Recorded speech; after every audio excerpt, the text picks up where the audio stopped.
ازيكم عاملين ايه؟ اهلا وسهلا بكم في فيديو النهارده ان شاء الله هنعمل فيديو وصفه حلوه قوي بالبطاطس المحمره. دي بطاطس حمرتها، رشيت عليها رشه ملح، ولو في بهارات بطاطس حطولها بتبقى حلوه قوي. دي وصفه حلوه للفطار او للعشاء او حتى مقبلات جنب الاكل. تمام، انا حمرت البطاطس كده وطلعتها على منديل تنزل اي زيت فيها زياده. استخدموا اي بطاطس بتحبوه، مدوره، عريضه، رفيعه، اي حاجه انتوا بتحبوها. وهنا عندي بصلاية صغيرة، اصغر بصلاية عندك، اسفة. هشوحها كده لحد ما تاخد لون خفيف من الاطراف، وبعدين هنزل عليها بفلفل اخضر، حوالي 3 قرون فلفل اخضر كبار او قرنين كبار بالظبط يعني. وهديهم تقليبة كده سريعة مع بعض، ونص طماطماية صغيرة بس كده مش اكتر. وكمان واخدة قلبها، يعني مستخدمة الجزء الناشف بس اللي فيها، هنزل بيه عليهم.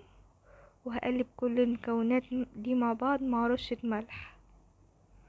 هنا اهو هضيف نص طماطمايه زي ما انتوا شايفين كده، صغيرة قوي مش كتير، ومتاخد قلبها، وتقليبة واحدة مع بعض، وهطفي النار عليهم. تمام، دلوقتي الخليط بتاعي جاهز، والبطاطس المحمرة معايا جاهزة. هحط الاتنين على بعض. طبعا حابين تضيفوا لحوم اوكي، بس انا عاملاها وصفة حلوة خفيفة كده نباتية،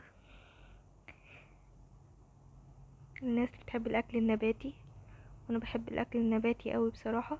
وعندي هنا ميكس جبن، ضيفوا اي نوع جبنة بتحبوه، بس ياريت لو معاهم نوع بيسيح، يعني انا مستخدمة ميكس جبن، تستخدموا دايما النوع اللي انتوا بتحبوه. هضيف الكمية كلها عليها، وانا مسخنة الفرن اصلا، يعني بعد ما هضيف الكمية هدخله الفرن، ولحد ما يطلع من الفرن كنت مجهزة دلوقتي طبق جبنة هوريهولكم. جبنة بطماطم اهواتي، وزينته بطريقة بسيطة كده جنب البطاطس عشان عاملة الوصفة دي للفطار. وادي شكل البطاطس بعد ما طلعت. يا رب الفيديو يكون عجبكم. لو عجبكم الفيديو ما تنسوش اللايك والشير والسبسكرايب، ونتقابل في فيديو جديد ان شاء الله. مع السلامة.